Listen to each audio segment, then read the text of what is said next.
नमस्कार दोस्तों, स्वागत है आप सबका। जैसा कि आप सबने थंबनेल में ही देखा होगा यूट्यूब के थंबनेल में कि हमने लिखा है हार्मुज और ऑयल क्राइसिस के बारे में। तो अब देश में फिलहाल ऑयल क्राइसिस और गैस की जो समस्याएँ हैं, वो देखने में तो कम लग रही हैं, लेकिन ज़रा आपने कभी सोचा है कि बहुत सारे रील बनते हैं, बहुत सारे वीडियोज़ बनते हैं और वो कुछ बताते हैं कि ये दिक्कत चल रही है, वो दिक्कत चल रही है। आइए मैं आपको एक इसकी कहानी समझाता हूँ कि शुरुआत कहाँ से होती है, खत्म कहाँ पे हो रही है और हो क्यों रही है। देखिए हर दुनिया हर दुनिया के एक से एक देश जो कि ताकतवर हैं, जैसे अमेरिका। अमेरिका अपने आप को सुपर पावर कहता है, सबसे बड़ा मानता है। उसके बाद आता है रूस, फिर जर्मनी, फिर इटली, फिर फ्रांस। ये सारे के सारे देश अपने आप को हमेशा ऊपर के ऊपर बनाना चाहते हैं।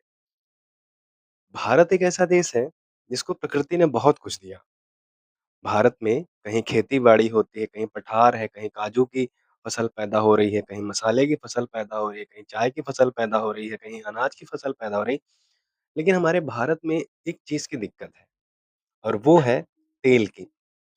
अब वो कोई भी देश हो, मेरा भारत हो या दुनिया का कोई देश हो, उसे चलने के लिए, उसे बढ़ने के लिए जिस चीज़ को चाहिए है वो होती है ऊर्जा। ऊर्जा यानी एनर्जी। तो कैसी ऊर्जा या कैसी एनर्जी की अगर हम बात करें, तो ऊर्जा एनर्जी बेसिकली 2 प्रकार की होती है। मैं हिंदी में भी बताऊँगा, इंग्लिश में भी। एक होता है हमारा नॉन रिन्यूएबल एनर्जी यानी न अनवीकरणीय ऊर्जा। यानी ऐसी ऊर्जा जिसे हम एक बार खर्च कर दें तो दोबारा उसका प्रोडक्शन करना बहुत ही मुश्किल है, बहुत ही दिक्कत पैदा हो जाएगा। और दूसरी ऐसी ऊर्जा जो कितना भी खर्च करो खत्म नहीं होती, उसको हम बोलते हैं रिन्यूएबल एनर्जी यानी नवीकरणीय ऊर्जा। अब नवीकरणीय ऊर्जा में क्या-क्या चीज़ें आती हैं जो बार-बार खत्म भी नहीं होती और पैदा होती हैं। तो उसमें सबसे पहला नंबर पे आता है हमारा solar energy, wind energy, hydro energy यानी जल ऊर्जा, सौर ऊर्जा, पवन ऊर्जा, तापीय ऊर्जा यानी जो प्रकृति में है और अनवीकरणीय ऊर्जा वो ऊर्जा होती है जो प्रकृति में है तो, लेकिन अगर हमने उसका एक बार इस्तेमाल कर लिया, देन वो हमें दोबारा यूज़ करने को मिले ही नहीं। अब मध्य एशिया देखिए पूरी दुनिया में 7 महाद्वीप हैं, तो उन सातों महाद्वीप में एशिया महाद्वीप सबसे बड़ा है। तो उस एशिया महाद्वीप को कई भागों में बाँटा जाता है, उत्तर, दक्षिण, पूर्व, पश्चिम, सेंट्रल। तो सेंट्रल एशिया में कुछ देश हैं, सेंट्रल एशिया के कुछ देश ऐसे देश हैं, जो कि अपने ऊर्जा भंडार के लिए ही फ़ेमस हैं। अगर हम उनके देश से वो जाने जाते हैं क्यों? क्योंकि उनके पास भारी मात्रा में कच्चा तेल है, पेट्रोल है, डीज़ल है, गैस है, इसीलिए वे राजा बने हैं। कुछ उनके नाम हैं जैसे सऊदी अरेबिया है, यूनाइटेड अरब अमीरात है, रूस है और बहुत सारे देश हैं जैसे वेनेज़ुएला है, ओमान है, ईरान है, कतर है। अब बात आती है कि ये सारे तो देश हो गए। अब मैं अपने मुद्दे पे आता हूँ, हमारे देश के मुद्दे पे आता हूँ। बात कुछ ऐसी है, कि अभी कुछ दिनों से 1 महीने से मान लीजिए, अमेरिका ने ईरान पे हमला किया।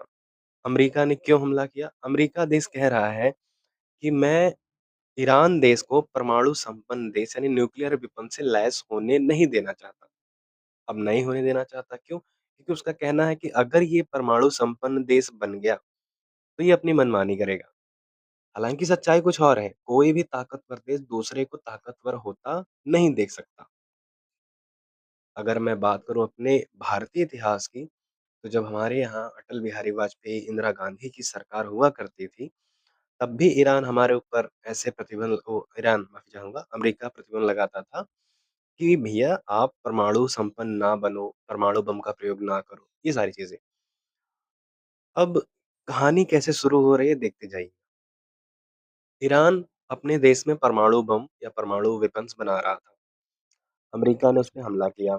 चलिए ये तो उन दोनों का मैटर हो गया। इसमें भारत कहाँ फँसा? अभी कुछ दिनों पहले, डेट तो मुझे एग्ज़ैक्ट नहीं याद है। कुछ दिनों पहले क्या हुआ था कि हमारे देश में जैसे हमारे देश की 3 अलग-अलग सेनाएँ हैं, वायुसेना, जल सेना, नौसेना। तो जो नौसेना है यानी नेवी, इंडियन नेवी, वो हर साल या हर 2 साल के गैप पे अलग-अलग देश की सेनाओं के बड़ी-बड़ी जहाज़ों के साथ अभ्यास करती है, प्रैक्टिस करती है कि अगर हमें फ्यूचर में कोई वार हुआ तो हम कैसे उससे निपटेंगे। देन ईरान देश से एक 78 या 100 लोगों से सजा हुआ पानी का जहाज़ या नेवी फ़ोर्स आया था। देन वो हमारे देश में आता है और हमारे देश में आता है और हमारे देश से जब वो वापस होता है अपने देश को, तो मैं आपको एक और चीज़ बता देता हूँ। एक होता है जैसे हम रोड पे चलते हैं, तो हम रोड पे कोई दूरी तय करेंगे तो बोलेंगे कि हमने इतने किलोमीटर डिस्टेंस तय किया, 50 किलोमीटर, 60 किलोमीटर। वैसे ही पानी में, समुद्र की दुनिया में जो दूरी तय होती है, वो होती है नॉटिकल माइल्स में। नॉटिकल माइल्स का मतलब होता है कि 1852 मीटर यानी 1000 यानी 1 किलोमीटर प्लस 800 मीटर समथिंग आप जाओगे तो 1 नॉटिकल माइल की दूरी आप तय करोगे एज़ अ वाटर में, समुद्र में। तो वो जो जहाज़ था वो हमारे हिंद महासागर या अरब सागर के एरिया में ही था। तो अमेरिका की फ़ोर्स ने, अमेरिका की सेना ने एक अपना मिसाइल छोड़ा और उस जहाज़ को क्रैश कर दिया। अब इससे भारत देश को कहना चाहिए था कि हालाँकि इसमें आपको ऐसा नहीं करना चाहिए था, इसे ज़रूरत नहीं थी भाई हमारे देश का मेहमान था वो जहाज़, लेकिन उन्होंने ऐसा नहीं किया। अब देखिए इसका असर भारत की ऊर्जा पे कैसे पड़ेगा? आप सबने एक छोटा-सा रास्ता जो बहुत फ़ेमस है, जिसको बोलते हैं हार्मुज़ स्ट्रेट, हार्मुज़ जल संधि। अब मैं बताता हूँ व्हाट इज़ जल संधि या स्ट्रेट होता क्या है? देखिए, जब 2 बड़े-बड़े भू-भाग हों, यानी ज़मीन का 2 बड़ा हिस्सा हो और बीच में एक पतला-सा रास्ता जो कि पानी से गुज़रता है, तो उसी हिस्से को हम बोलते हैं स्ट्रेट या जल संधि। अगर मैं मान लूँ एग्ज़ाम्पल के रूप में कि आपने वो वाली घड़ी अगर देखी होगी मूवीज़ में, टीवी में, सैंड वाली, तो ऊपर बालू का हिस्सा रहता है, नीचे बालू रहता है और एक पतली-सी पाइपलाइन रहती है जिससे बालू गिरता रहता है और 1 घंटे के अंदर वो पूरा बालू ऊपर से नीचे या नीचे से ऊपर होता है। उसी प्रकार से एक देश है ओमान, एक देश है ईरान, एक देश है सऊदी अरेबिया और ऐसे कई सारे देश हैं। तो इनसे होते हुए एक रास्ता गुजरता है हार्मुज़ जल संधि। अब ये जो बेसिकली हार्मुज़ जल संधि ये भारत की ऊर्जा सुरक्षा के लिए बहुत ही महत्वपूर्ण रास्ता है हमारे लिए ज़रूरी। गुज़र कहाँ से रहा है? ओमान, ईरान, सऊदी अरब वाले इलाके से। यहाँ से भारत का लगभग 40% कच्चा तेल और लगभग 54% से भी ज़्यादा एलएनजी। एलएनजी मतलब होता है लिक्विड नेचुरल गैस। ये सब कुछ हम इम्पोर्ट करते हैं, आयात करते हैं। तो जिस रास्ते से हम गुज़रेंगे, वो अगल-बगल के जो पड़ोसी देश हैं, उनसे हमारी दोस्ती अच्छी होनी चाहिए। एक सिंपल सी भाषा में समझिए आप कि गाँव का कोई प्रधान है, वो विकास काम को करने के लिए कुछ भी डेवलपमेंट करता है, बनाता है। अब पता चला जिसके खेत से वो रास्ता गुज़रा है, उस व्यक्ति का प्रधान से 36 का आँकड़ा है। तो बोलेगा मैं आपको ज़मीन या खेत नहीं दूँगा, नहीं दूँगा। अब प्रधान जी को काम करने में दिक्कत होगी। कुछ ऐसे ही हुआ है हमारे देश के साथ। होता क्या है कि भारत अपने तेल की ज़रूरतों का 60% से भी ज़्यादा हिस्सा वो आयात करता है। अगर हम हालिया की बात करें तो 60% से भी ज़्यादा आप सोच सकते हैं और भारत इस रास्ते से 74 अरब डॉलर का व्यापार करता है। 74 अरब डॉलर की मैं बात कर रहा हूँ। तो इस तरह से ये रास्ता कैसे हमारे लिए ज़रूरी है। अगर इस रास्ते में किसी भी तरह की रुकावट आती है, हार्मुज़ स्ट्रेट पे रुकावट आती है, तो हमारे भारत की ऊर्जा सुरक्षा पे आप समझिए कि 90% की जो एलपीजी खपत है, उस पे असर पड़ेगा। अभी मैं आपको आगे बताऊँगा कि भारत में कितना एलपीजी, सीएनजी, पीएनजी कितना-कितना यूज़ होता है। वीडियो थोड़ा-सा लंबा बनेगा, बट पेशेंस बना के सुनिएगा। मैं बहुत एडिटिंग-वेडिटिंग कुछ भी नहीं करता, बस सीधा-सीधा आपको बता रहा हूँ, आप सुनते चलिएगा। तो भारत की 90% एलपीजी की जो खपत है, वो इसी रास्ते से आती है। और भारत 60% तो इसी रास्ते से कर रहा है। मतलब 30% और जगह से भी लेता है। इससे होगा क्या अगर हमारा रास्ता रुकता है तो बहुत दिक्कत हो जाएगी। मतलब हालाँकि रुका था, अब मैं आपको कुछ डाटा बताता हूँ। Data it means fact.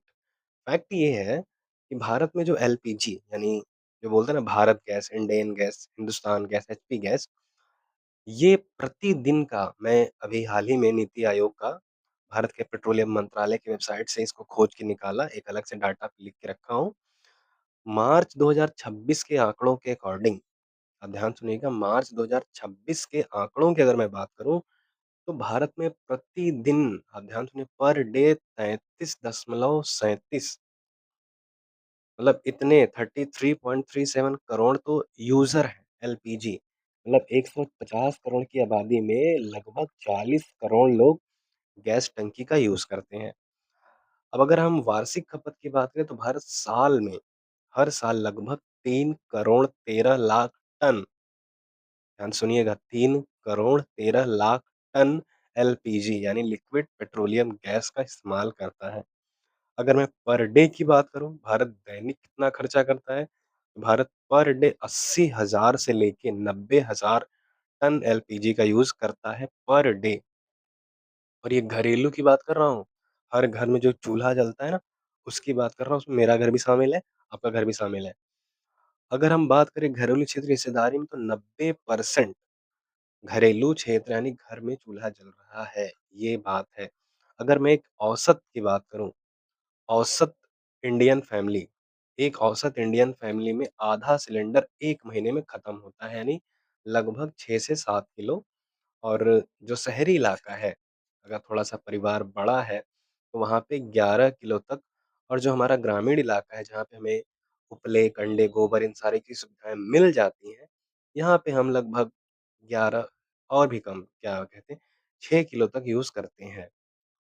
प्राकृतिक गैस पीएनजी यानी पाइप नेचुरल गैस यानी वो गैस जो कि गैस का कनेक्शन एज़ अ पानी की एक पाइप के रास्ते हमारे घर में आता है। ऐसी सुविधा हमारे गाँव में या शहरों में अभी भी नहीं है। मेट्रोपॉलिटन सिटीज़ में है ये फैसिलिटीज़। उधर क्या है कि जैसे हमारे यहाँ पानी का कनेक्शन है, नल का कनेक्शन है, फिलहाल मेरे घर में तो नहीं है। तो नल का जो कनेक्शन है, वो टाइम टू टाइम नल आता है, इतने टाइम से इतने टाइम तक आएगा, अपना पानी भर लो, व्यवस्था कर लो, देन चला जाएगा।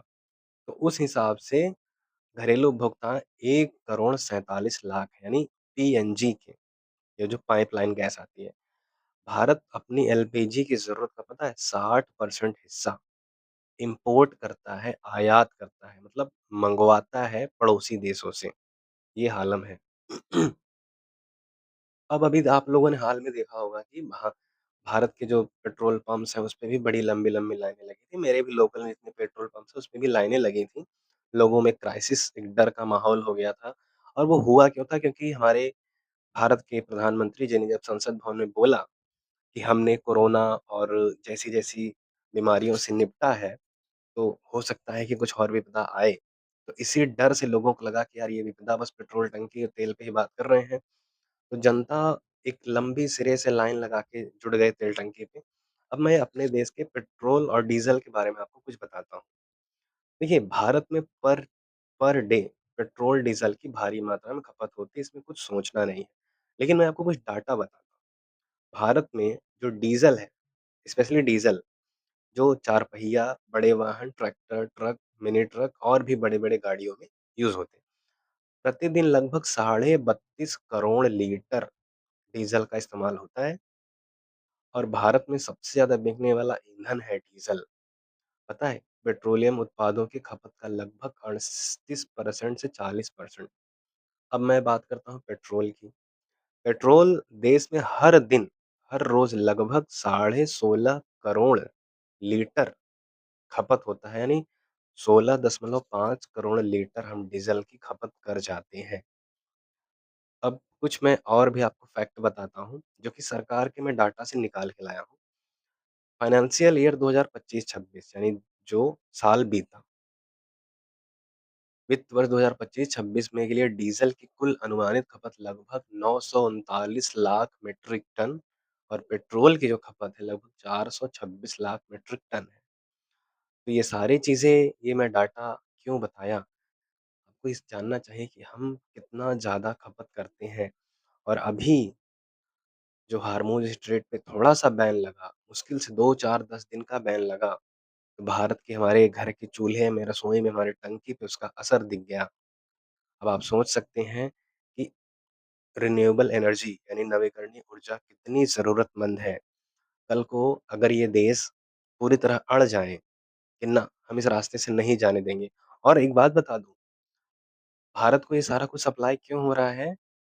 ईरान के जो मुखिया हैं, ऐसा बोले तो राष्ट्रपति हैं, उन्होंने कहा कि जब ईरान के स्कूल पे अमेरिका ने हमला किया, तो भारत की पूरी जनता ने उस हमले की निंदा की। हम भारत की जनता के साथ खड़े हैं। उन्होंने साफ कहा कि हम भारत के प्रधानमंत्री को या भारत के सरकार को सपोर्ट नहीं करते। उन्होंने हमारी जनता को और जनता के व्यवहार पे रास्ते को खोला। तो जो हारमुज़ जल संधि है बहुत चौड़ा नहीं है, मात्र 33 किलोमीटर का एक रास्ता जिसने भारत की नब्ज़ रोक दी। अब सोचिए कि वो क्या चीज़ है हारमुज़ जल संधि, ओमान, ईरान के रास्ते को जोड़ने वाला। तो जनता ने सपोर्ट किया था, जो ये आया। ये सारी बातें हुई। धन्यवाद।